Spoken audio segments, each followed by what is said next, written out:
Last week I did a talk to a boys class, all Pasifika, year 13s in South Auckland. The boys were amazing, but a couple of things they said really disappointed me.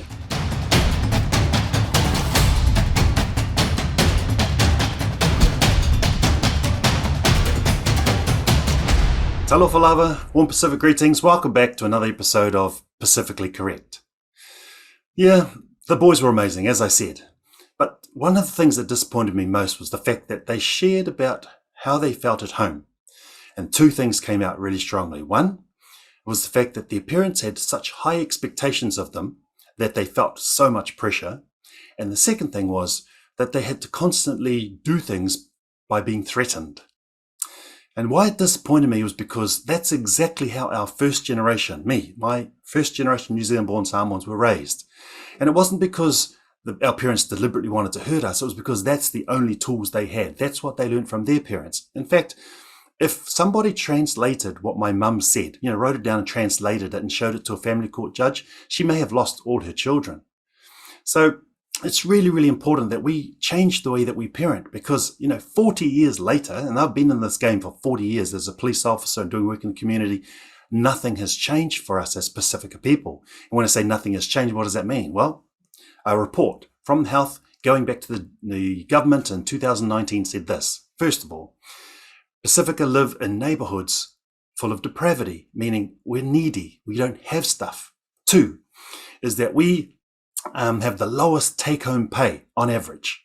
Three, we have the highest unemployment. Four, we have the lowest home ownership rate. And as a result of that, number five, we have the most home crowded families. So that's what we were experiencing, when we came here in the 60s, and nothing has changed.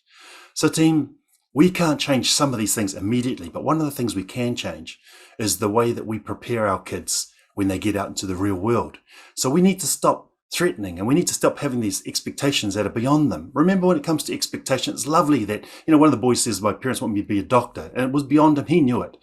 But you can't beat it into them if they aren't doctors. Remember, when God gives us a child, it's like getting a seed, and you have to wait and see what that seed grows into. Now, if God gives you a banana tree, you can't expect the child to be an apple tree. All you're going to do by forcing that is create confusion and frustration. So be careful about your expectations. Allow the kids to choose, get alongside, show them the wisdom, but do it gently. And secondly, the threats. We've got to stop threatening our kids because home is meant to be the safe place. Home is meant to come home and not have to worry about being threatened by anybody, by school, by friends, by the community. Home needs to be the safe place, parents, and we need to start doing it in that fashion.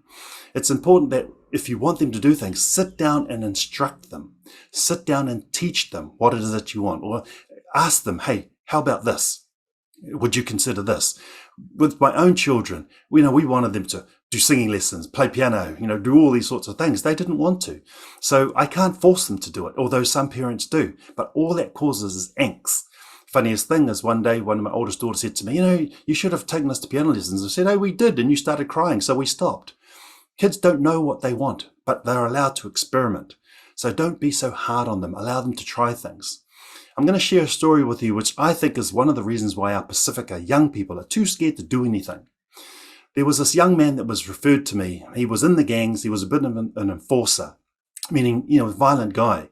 And he just wanted some help with his family. Well, I walked with him for a little while. And one day at a cafe just up there in Avondale, he made a decision to turn his life around. He left the gang. He gave his heart to the Lord, and he wanted to concentrate on his family. So I helped him with that. Well, one of the things that was amazing, when on that particular day, he told me a story. He said to me, Nick, I remember when I was young, my parents asked me to get up and do the dishes after dinner. And so he had never been instructed. He had never been taught, but he has seen his older siblings do it. So he thought, yep, this is it. He's come of age. He's going to give it a go. He got up, he filled up the sink, he put some detergent in it, and then he started doing the dishes. And just seconds later, he gets a slap in the head. And he gets this hiding because the water's too high and there's too many bubbles. No one teaches him, but then they punish him. And I tell you, I'm wondering, where did all that violence start in his life that made him that gang enforcer? Because, we learn a lot from our parents in our formative years. So it's really, really important, team. I can't stress this enough. Pasifika, let's make our homes a safe haven for our young ones. Even if they make mistakes, kids can do silly things. We all did. But we have to instruct them gently. We have to bring them around carefully and make sure we don't damage them so that when they do go to school, they're at their peak. And who knows, they may even end up being a doctor one day. So having said that, team, I'm going to be picking up on a couple of points, more parenting points in the future, because this is something that we can change to change, our situation in the community. But there are some things that we can't. We just have to grin and bear and keep praying. Having said that, let's keep things pacifically correct. Paftai lava, to pasu forward.